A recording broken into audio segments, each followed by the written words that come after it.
ଦିନକୁ ଦିନ ଅସହ୍ୟ ହୋଇପଡ଼ୁଛି ଶୀତର ପ୍ରକୋପ। ଜାଡ଼ରେ ଥରୁଛି ସାରା ଓଡ଼ିଶା। ସନ୍ଧ୍ୟା ପରେ ପରେ ଘରୁ ପଦାକୁ ବାହାରିବା ମୁସ୍କିଲ ହୋଇପଡ଼ୁଛି। ଆଉ ଏତିକି ବେଳେ ଶୀତ କାକରରେ ରାସ୍ତା କଳରେ ଶୋଇଛନ୍ତି ଲୋକେ।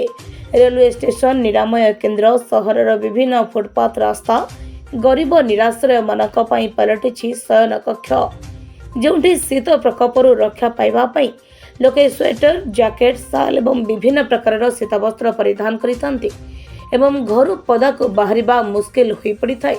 ସେଭଳି କ୍ଷେତ୍ରରେ ଏହି ନିରାଶ୍ରୟ ଲୋକମାନଙ୍କ ପାଇଁ ଭରସା ପାଲଟିଛି ଗୋଟିଏ ଛପ ସାଙ୍ଗକୁ ଖଣ୍ଡେ କମ୍ବଳ, ଯାହା ସେମାନଙ୍କ ପାଇଁ ଅତି କଷ୍ଟ ଏବଂ ଯନ୍ତ୍ରଣାଦାୟକ ହୋଇଥିଲେ ମଧ୍ୟ ହୁଏତ ସେମାନଙ୍କୁ ଆଜି ପରିସ୍ଥିତି ବାଧ୍ୟ କରିଛି ଯେ ଏଭଳି ଫୁଟପାଥ ରାସ୍ତାରେ ବିଶ୍ରାମ ନେବା ପାଇଁ।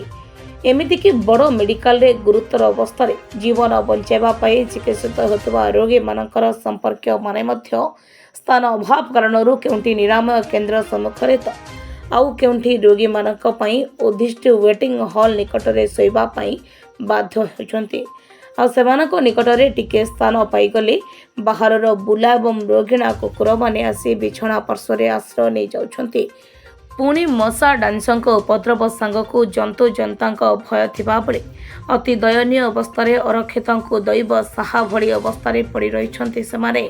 ଆଉ ସେହି ରାସ୍ତା ଦେଇ ସାଧାରଣ ଜନତାଙ୍କ ଠାରୁ ଆରମ୍ଭ କରି ବହୁ ସମାଜସେବୀ, ବୁଦ୍ଧିଜୀବୀ, ପ୍ରଶାସନିକ କର୍ମଚାରୀ ଆତଯାତ ହେଉଥିଲେ ମଧ୍ୟ ଏମାନଙ୍କ ଉପରେ ନା କାହାର ଦୃଷ୍ଟି ପଡ଼ୁଛି। କାହାର ଦୃଷ୍ଟି ନ ପଡ଼ିବା ମଧ୍ୟ ଦୁର୍ଭାଗ୍ୟଜନକ। ତେଣୁ ପ୍ରଶାସନ ପକ୍ଷରୁ ଏମାନଙ୍କ ପାଇଁ ଯଥାଶୀଘ୍ର ରାତ୍ରିକାଳୀନ ଥଇଥାନ ନିମନ୍ତେ ବ୍ୟବସ୍ଥା କରାଯିବା ନିମନ୍ତେ ସାଧାରଣରେ ଦାବି ହୋଇଛି। ବ୍ରହ୍ମପୁରରୁ ସଞ୍ଜୟ କୁମାର ବିଶ୍ୱାଳଙ୍କ ରିପୋର୍ଟ, ବିକଳ୍ପ ସମାଚାର। ଦେଖନ୍ତୁ, ଆଜିର ଡେଟ୍ରେ ଯେଉଁମାନେ ହୋମଲେସ୍ ଅଛନ୍ତି, ବେସାହାରା ଅଛନ୍ତି, ସେମାନଙ୍କ ପାଇଁ ଯେଉଁ ସରକାର ବିଭିନ୍ନ ପ୍ରକାର ସ୍ଥାନରେ ଆଶ୍ରୟସ୍ଥଳୀମାନ କରିଛନ୍ତି, ସେ ଆଶ୍ରୟସ୍ଥଳୀମାନ ପ୍ରପର୍ ତା'ର ଦେଖାରେଖା ହୋଇପାରୁନାହିଁ, ଯାହାଦ୍ୱାରା କି ଯେଉଁ ନିରୀହ ଗରିବ ଲୋକମାନେ ଫୁଟପାଥରେ ଶୋଇବାକୁ ବାଧ୍ୟ ହେଉଛନ୍ତି। ବିଭିନ୍ନ ପ୍ରକାର ଆକ୍ସିଡେଣ୍ଟ ଏସବୁର ସମ୍ମୁଖୀନ ହେଉଛନ୍ତି, ଯାହାଦ୍ୱାରା ଆଉ ବିଭିନ୍ନ ପ୍ରକାର ବିଭିନ୍ନ ସମୟରେ କୁକୁର ବାହାର ବୁଲା କୁକୁରମାନଙ୍କର ଶିକାର ମଧ୍ୟ ହେଉଛନ୍ତି ସେମାନେ। ତ ମୁଁ କହିବାକୁ ଚାହୁଁଛି ସରକାରଙ୍କୁ ଟିକେ ଅନୁରୋଧ କରିବାକୁ ଚାହୁଁଛି ପ୍ରଶାସନକୁ, ଯେ ଉକ୍ତ ଆଶ୍ରୟସ୍ଥଳୀ ଯେଉଁ ଆଶ୍ରୟସ୍ଥଳୀ ସବୁ ଅଛି, ସେ ଆଶ୍ରୟସ୍ଥଳୀର ଟିକେ ସୁଚାରୁ ରୂପେ କାର୍ଯ୍ୟକାରୀ ହେଲେ ଏ ଯେଉଁ ନିରୀହ ବେସାହାରା ଲୋକମାନେ ଯେଉଁମାନେ ଫୁଟପାଥରେ ନିଜ ଜୀବନ ବାଧ୍ୟ ହେଉଛନ୍ତି ଜୀବନ ବିତାଇବା ପାଇଁ, ସେମାନେ କିଛିଟା ଉପକୃତ ପାଇପାରିବେ, ବୁଝିପାରିଲେ? ଯାହାଦ୍ୱାରା କି ଆକ୍ସିଡେଣ୍ଟ ଯାହା କିଛି ହେଉଛି ସେମାନଙ୍କ ସହିତ ଯେଉଁ ଦୁର୍ଘଟଣା ମାନ ହେଉଛି ସେହା ବହୁତ ମାତ୍ରାରେ କମିଯିବ।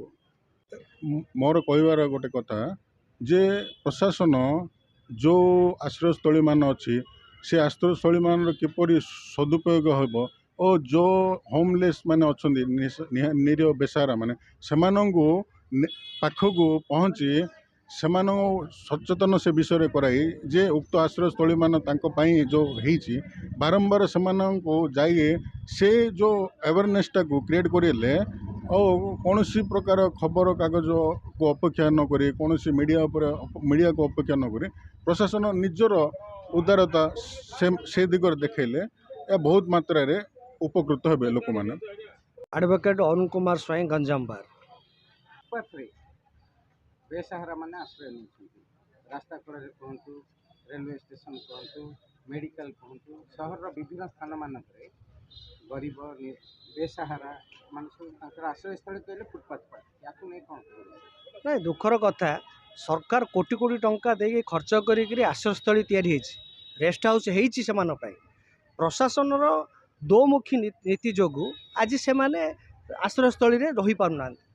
କ'ଣ ଏଇ ଯେଉଁ ପ୍ରଶାସନ ଏଇ ଭୁଲ ଯାହା କରୁଛି, ଆୱାରନେସ୍ ନ କରିବା ଦ୍ୱାରା ସରକାର ନିନ୍ଦାପ୍ରାପ୍ତ ହେଉଛି।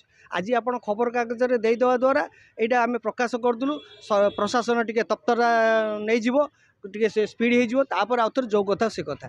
ସେଇଟା ନାହିଁ, ପ୍ରଶାସନ ଆୱାରନେସ୍ କରିବାକୁ ପଡ଼ିବ ଯେ ରେଷ୍ଟଲେସ୍ ଲୋକମାନଙ୍କ ପାଇଁ ରାତ୍ର ତାଙ୍କ ପାଇଁ କୋଟି କୋଟି ଟଙ୍କା ତିଆରି ହେଇଛି।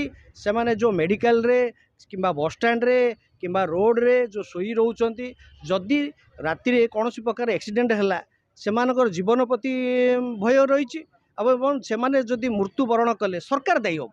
ସେଥିପାଇଁ ଏ ପ୍ରଶାସନକୁ ମୋର ନିବେଦନ, ପ୍ରଶାସନ ଆକୁ ଷ୍ଟ୍ରିକ୍ଟଲି ରୂପେ ଆୱାରନେସ୍ ହେଇ ସେମାନଙ୍କୁ ଜଣାନ୍ତୁ ଯେ ରାତ୍ରିରେ ଶୋଇବା ଅପେକ୍ଷା जो रेस्ट रूम कराई आश्रयस्थली कराई से आश्रयस्थली से शोले से जीवन प्रति विपद प्रति तांकर रक्षा पाई पारिबो एवं सरकार मध्य जो कोटी कोटी टंका तैयारी करछि सेतिरे से कार्य लगी पारिबो। सेतिपई मोर दुखर सहित मु कहूँ खाली खबर कागज रे बाहरले प्रशासन तत्पर हो किछि दिन पई सेटा को मु केबे ग्रहण करेनी। जदि प्रशासन आकु जदि निर्दिष्ट रूपे ग्रहण करी आकु अवेयरनेस ठीक रूपे करा जाए ताहले से जीवन प्रति विपदरू तांके रक्षा पाई पारिबो।